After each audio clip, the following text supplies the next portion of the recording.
Hello दोस्तों, welcome back to my channel math Vallabh भाई PK में आपका स्वागत है। जैसा कि आप लोग जानते हैं कि एल्डिहाइड, कीटोन और कार्बोक्सिलिक अम्ल के बहुत ही महत्वपूर्ण प्रश्न चल रहे हैं। आज आपका जो प्रश्न है वो है प्रयोगशाला में फॉर्मेल्डिहाइड बनाने की विधि, भौतिक गुण, रासायनिक गुण तथा उपयोग। इससे पहले मैंने बहुत सारे प्रश्न बताए हैं, मतलब कि मैंने फॉर्मेल्डिहाइड मतलब पूरा पूरा का पूरा रासायनिक गुण और उपयोग और भौतिक गुण अब बनाने की विधियां पहले से ही बताई है। आप अगर उस वीडियो को देखते हैं पहले ना, तो ये वीडियो आपको चुटकियों में समझ में आ जाएगा। एक बार वो वीडियो ज़रूर देख लेना। वैसे यहाँ पर भी सब कुछ समझ में आएगा, लेकिन अगर उस वीडियो को पहले देख लेते हैं तो वो आपके लिए बेस्ट होगा। तो चलो अगला प्रश्न, हमारा जो प्रश्न है वो है प्रयोगशाला में हम फॉर्मेल्डिहाइड कैसे बनाएंगे, इसके बनाने की विधि पढ़ेंगे, भौतिक गुण पढ़ेंगे, रासायनिक गुण पढ़ेंगे और इसके उपयोग पढ़ेंगे। ये सारी चीज़ें हम कवर करेंगे इसी वीडियो में, तो ज़्यादा टाइम नहीं बर्बाद करेंगे, बढ़ते हैं अपने प्रश्न की ओर। तो प्रश्न में क्या लिखा है, फॉर्मेल्डिहाइड बनाने की विधि। तो हम पढ़ेंगे प्रयोगशाला विधि। क्या लिखा है कि मेथेनॉल, मेथेनॉल का मतलब क्या, मेथिल एल्कोहल की वाष्प को वायु के साथ मिश्रित कर प्लेटिनम युक्त एस्बेस्टास के ऊपर प्रवाहित करने पर फॉर्मेल्डिहाइड प्राप्त होता है। ये आपकी है प्रयोगशाला विधि, और इतना आपको लिखना पड़ेगा कि मेथेनॉल, तो मेथेनॉल का अणु सूत्र क्या होता है, CH3, और यहाँ पर हो जाएगा OH। ये होता है मेथिल एल्कोहल या मेथेनॉल, और इसको हमें किसके साथ क्रिया करना है, तो इसकी क्रिया करना वायु। ठीक है, देखो लिखा वायु के साथ, तो वायु के साथ हम इसे प्रवाहित करते हैं और उत्प्रेरक रहेगा आपका प्लेटिनम युक्त एस्बेस्टास। ठीक है, प्लेटिनम युक्त एस्बेस्टास, एस्बेस्टास ये आपका उत्प्रेरक का काम करेगा इस प्रश्न में। अब यहाँ पर बनेगा क्या, बनेगा आपका HCHO। ठीक है, ये हमारे पास 3 और 1 4 हैं, तो 2 यहाँ पर एडजस्ट हो गए, C और O एडजस्ट हो गया, बचा है आपका H2 और बचा है आपका जल। क्या बचा है, H2O और यहाँ पे जल, H2 और यहाँ पर O बचा है, तो ये आपका हो जाएगा H2O। तो ये आपका बन गया फॉर्मेल्डिहाइड। हम देख लेते हैं कि हमारे पास क्या है, देखो यहाँ पे CH3, H हमारे पास 3 और 1 4 हैं, तो 2 तो यहाँ पर एडजस्ट हो गए, 2 यहाँ पे 4। ऑक्सीजन हमारे पास कितना था, 2, यहाँ पर 2 और 1, ये कितना 3, ये 2 हो जाएगा और ये कितना हो जाएगा, एक 3 हो जाएगा। तो यहाँ पर हमारा ये हो जाएगा संतुलित। तो समीकरण में अब देखो यहाँ पर कुछ चीज़ें संतुलित अगर नहीं होंगी तो उससे आपको मतलब नहीं है। यहाँ पर शायद एक ऑक्सीजन आपका संतुलित नहीं हो रहा होगा। ठीक है, एक ऑक्सीजन आपका संतुलित नहीं हो रहा है, तो उससे आपको कन्फ्यूज़ मत होना है कि हमारा वो ऑक्सीजन संतुलित क्यों नहीं हो रहा है। अब अगर वैसे भी अगर आप संतुलित करना चाहते हैं तो चलो मैं कर भी दे रहा हूँ। यहाँ पर अगर हम 2 से गुणा कर देते हैं, ठीक है, यहाँ पर 2 से अगर हम गुणा कर देते हैं तो यहाँ पर भी 2 से गुणा कर दो, यहाँ पे भी 2 से गुणा कर दो, तो हमारे पास कितने एच हो जाएंगे, अभी भी बचे हैं, तो यहाँ पे भी 2 से हम गुणा कर देंगे। अब हमारा समीकरण संतुलित हो गया। वैसे आप इस तरह से जैसे मैंने पहले लिखा था अगर आप लिखते हैं तब भी आपका प्रश्न गलत नहीं माना जाएगा। तो ये हो गया आपका प्रयोगशाला विधि। अब प्रयोगशाला विधि लिखने के बाद आपको क्या करना है, यहाँ पे मैं कुछ और भी विधियाँ बता दे रहा हूँ। ठीक है, कुछ विधियाँ और हम समझ लेते हैं क्या होता है। ये आपका क्या है, तो ये आपका है मेथेनॉल, ये आपका है मेथेनॉल, मेथेनॉल, और इसका नाम क्या है, इसका नाम है फॉर्मेल्डिहाइड। ठीक है, इसका नाम है फॉर्मेल्डिहाइड, और तो कुछ बचा नहीं, इसका नाम जल है। और ये सारी चीज़ें तो हम बनाने की विधि में पढ़ेंगे। भौतिक गुण के बाद आती है विधियाँ। अन्य विधियाँ में हम 2-3 तरीके से और आपको बता दे रहे हैं। अगर हम मेथिल एल्कोहल मतलब कि CH3OH की क्रिया कॉपर और ऑक्सीजन की उपस्थिति में करते हैं, ठीक है, कॉपर और ऑक्सीजन की उपस्थिति में करते हैं, तो बनेगा आपका HCHO और प्लस में हाइड्रोजन गैस मुक्त हो जाएगी। तो इस तरीके से भी आप बना सकते हो। तीसरा एक और तरीका हम पढ़ते हैं, नंबर 2, अगर हम मेथेन का CH4 को मैग्नीज डाइऑक्साइड MnO2 की उपस्थिति में क्रिया कराते हैं, तब आपका HCHO, ठीक है, और प्लस में यहाँ पे नवजात ऑक्सीजन भी रहेगा, HCHO और प्लस में आपका H2, ये बन जाएगा, अगर आप कैल्शियम एसीटेट, किसका नाम है, कैल्शियम एसीटेट, तो यहाँ पे हो जाएगा आपका HCOO और यहाँ पे भी HCOO। शुष्क आसवन कराते हैं, शुष्क आसवन कराते हैं, तब भी आपका फार्मेल्डिहाइड बनेगा और साथ में CaCO3 मतलब कि कैल्शियम कार्बोनेट भी आपका प्राप्त होगा। तो ये रिएक्शन इतना सारा मैंने बता दिया आपको, प्रयोगशाला विधि भी मैंने बता दी, अन्य तरीके से भी आप बना सकते हो। तो ये सारी हो गई आपकी विधियाँ। अब हम पढ़ते हैं। अब देखो इसके बाद आपको क्या पढ़ना है, इसके बाद आपको पढ़ना है फिगर इसका, और फिगर पढ़ने के बाद आपको बताना है कि इसमें इस मतलब फिगर के बारे में लिखने का तरीका मैं बताऊंगा कैसे लिखना है। तो ये आप फिगर देख ही रहे हैं, ये आपका क्या है, प्रयोगशाला में फार्मेल्डिहाइड का निर्माण। इसके बाद आपको हेडिंग डालना है बनाने की विधि, और ये आपको फिगर बनाना है जैसे यहाँ पर दिख रहा है, जैसा दिख रहा है सेम ऐसे ही आपको फिगर बनाना है। अब देखो हम करते क्या है, इसके बारे में कैसे लिखना है तो आपको याद नहीं करना है, जैसे जैसे मैं बता रहा हूँ आप देखते जाना, आपको याद हो जाएगा।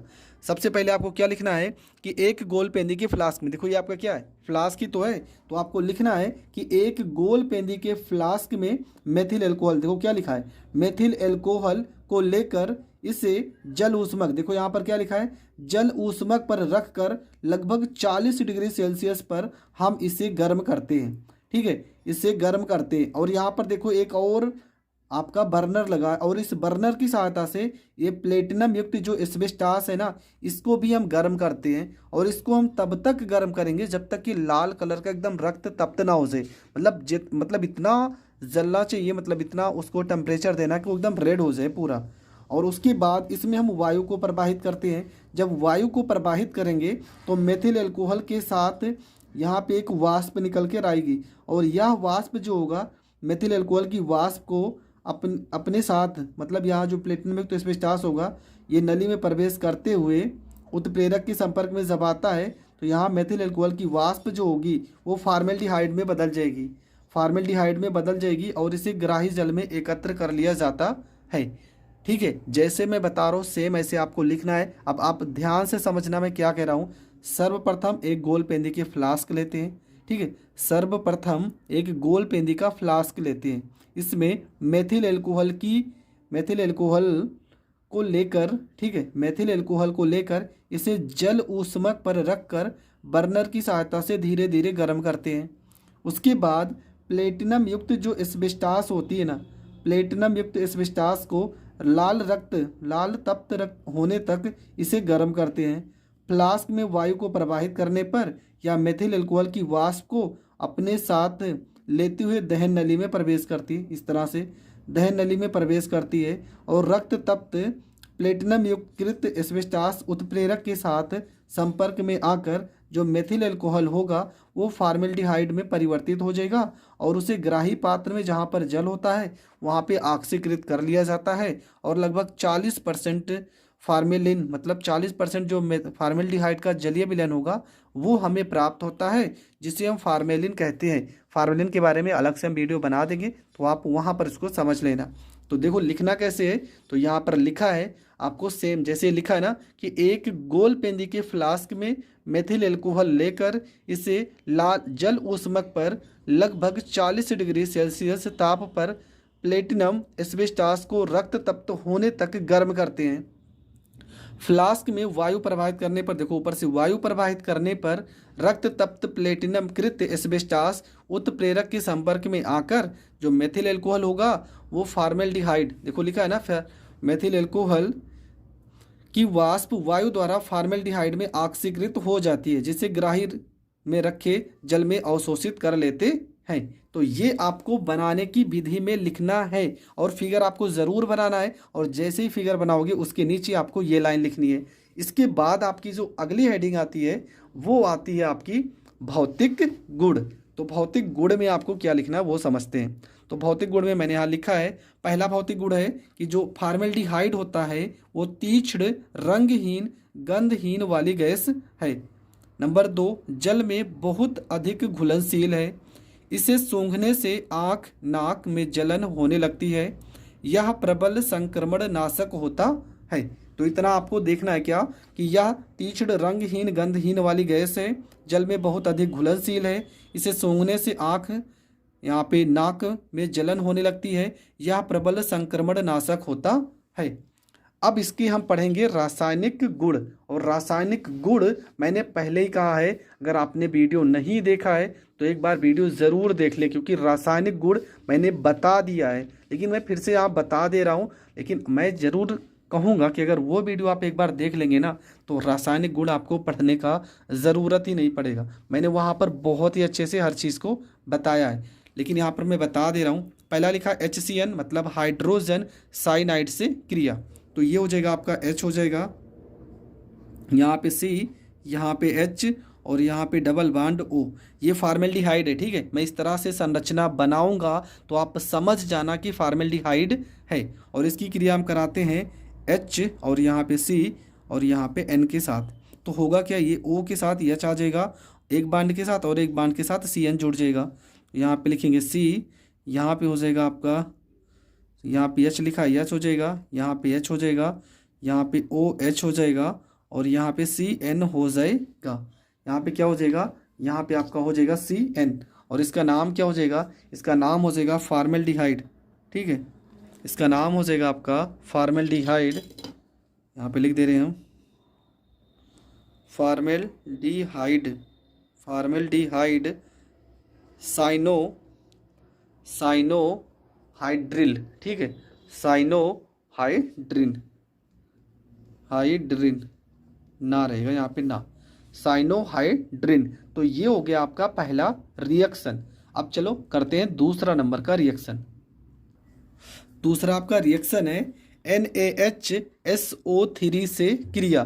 तो इस क्रिया को आप कैसे करोगे, देखो यहाँ पे हम लिखेंगे H, यहाँ पे हो जाएगा C, यहाँ पे H, यहाँ पे डबल बॉन्ड O प्लस में NaHSO3, इसका नाम है सोडियम बाईसल्फाइड।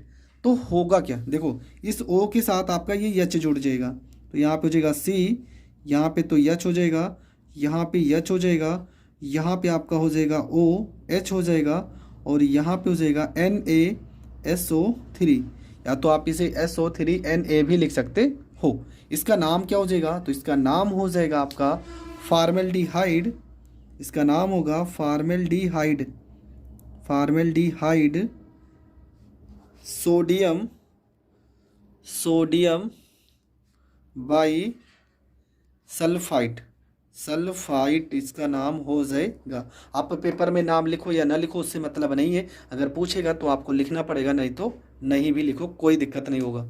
अगला आपका है ग्रिगनार्ड से क्रिया। तो ये रिएक्शन कैसे होगा, तो सबसे पहले यहाँ पे हम लिखेंगे, यहाँ पे लिखेंगे H, यहाँ पे C, यहाँ पे H, यहाँ पे डबल बॉन्ड O हो जाएगा, प्लस में ग्रिगनार्ड हम लेते हैं CH3Mg और यहाँ पे Br, ठीक है। ये आपका रिएक्शन होगा।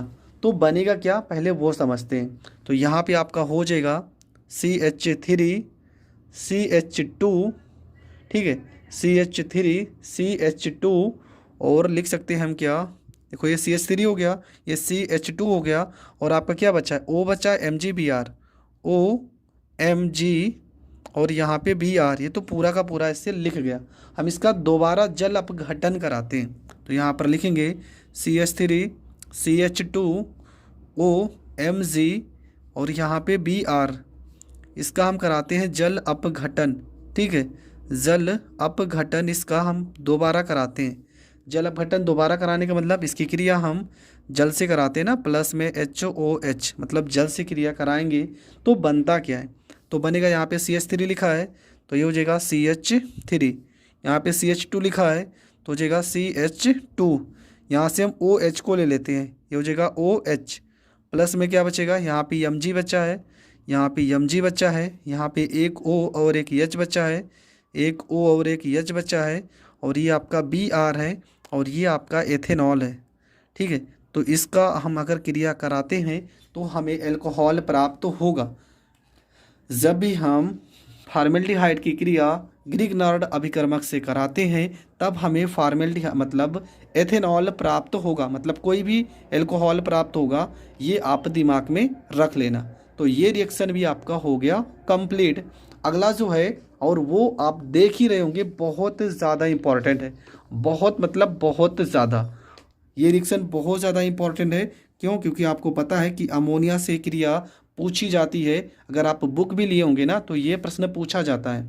तो क्या हो जाएगा यहाँ पे, ये हो जाएगा 6 और यहाँ पे फॉर्मेल्डिहाइड को हम इस तरह से भी लिख सकते हैं CH2, यहाँ पे O प्लस में अमोनिया के 4 अणु रहेंगे 4NH3, ठीक है 4NH3। तो बनता क्या है, यहाँ पे हो जाएगा CH2 हो जाएगा, ठीक है। CH2 कितने होंगे, देखो यहाँ 6 लिखा है ना, इसलिए यहाँ पे 6 से गुणा किए थे, 6 होते हैं।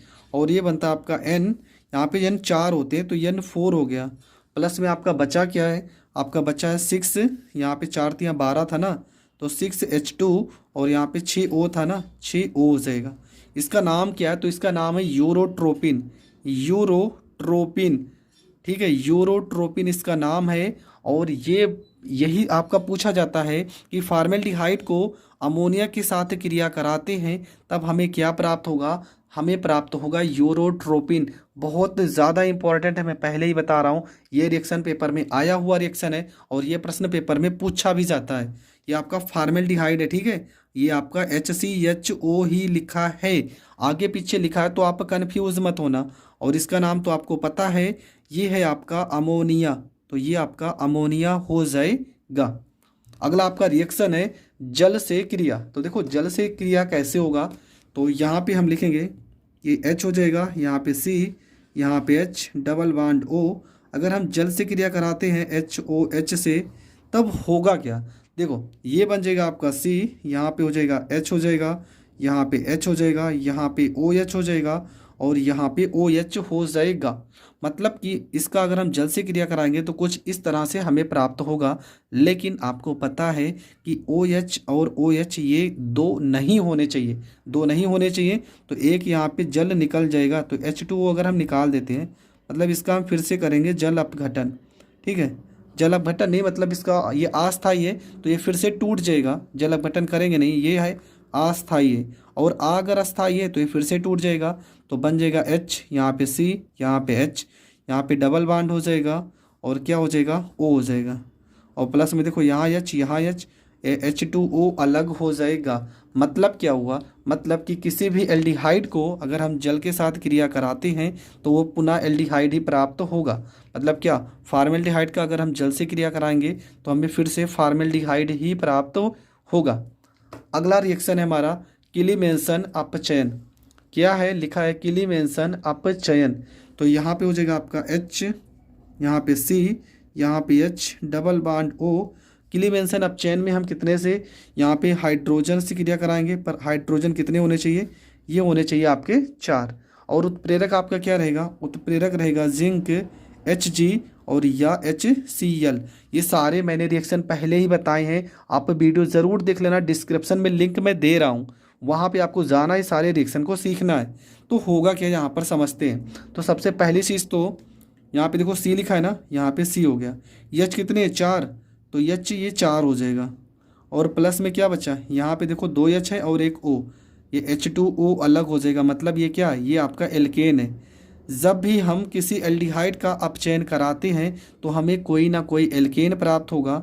और इस एल्केन का नाम क्या है, इस एल्केन का नाम है मेथेन। मैंने इन सारे रिएक्शन को कवर कर दिया क्योंकि यही रिएक्शन पेपर में पूछे गए थे। और भी मैंने बहुत सारे रिएक्शन बताए हैं, डिस्क्रिप्शन में लिंक है, आप वहाँ से जाकर वीडियो को देख सकते हैं। और ये आपका हो जाएगा इसका उपयोग। पहला उपयोग क्या लिखा है कि प्लास्टिक के निर्माण में, दूसरा आपका लिखा है यूरोट्रोपिन बनाने में, तीसरा आपका लिखा है रजत दर्पण बनाने में, और चौथा आपका लिखा है औषधि के निर्माण में। तो आपको 2 या 3 उपयोग लिखना रहता है पेपर में, आप इन चारों में से कोई भी 2 पेपर में लिख सकते हो। हाँ, पेपर में प्रश्न कहते हैं कैसे आते हैं, तो यहाँ पे मैं प्रश्न आपको दिखा दे रहा हूँ। देखो ये प्रश्न लिखा है, प्रयोगशाला में फॉर्मेल्डिहाइड बनाने की विधि का वर्णन कीजिए। क्या होगा जब फॉर्मेल्डिहाइड को कास्टिक सोडे के साथ गर्म करते हैं। तो ये रिएक्शन भी मैंने बताई है, लेकिन डिस्क्रिप्शन में लिंक है कैनिजारो की अभिक्रिया, ठीक है, ये इंपॉर्टेंट है, कैनिजारो की अभिक्रिया है और डिस्क्रिप्शन में लिंक है, आप वहाँ जाकर देख सकते हैं। देखो दूसरा तरीका लिखा है NaOH, यही मतलब कास्टिक सोडा को NaOH बोलते हैं। तीसरे रिएक्शन में लिखना है कि 2 विधियों का वर्णन कीजिए। 2 विधियाँ मैंने 2-3 विधि बताई है। और क्या होता है जब फॉर्मेल्डिहाइड को अमोनिया के साथ, तो अमोनिया के साथ मैंने बता ही दिया है। एक प्रश्न और यहाँ पर लिखा है कि प्रयोगशाला में फॉर्मेल्डिहाइड बनाने की विधि, रासायनिक समीकरण दीजिए। क्या होता है जब फॉर्मेल्डिहाइड को कास्टिक सोडा के साथ गर्म करते हैं। और कास्टिक सोडा वाला जो रिएक्शन है ना, वो मैंने नीचे डिस्क्रिप्शन में लिंक है जहाँ पे कैनिजारो अभिक्रिया है, वहाँ से आप जाकर देख सकते हैं।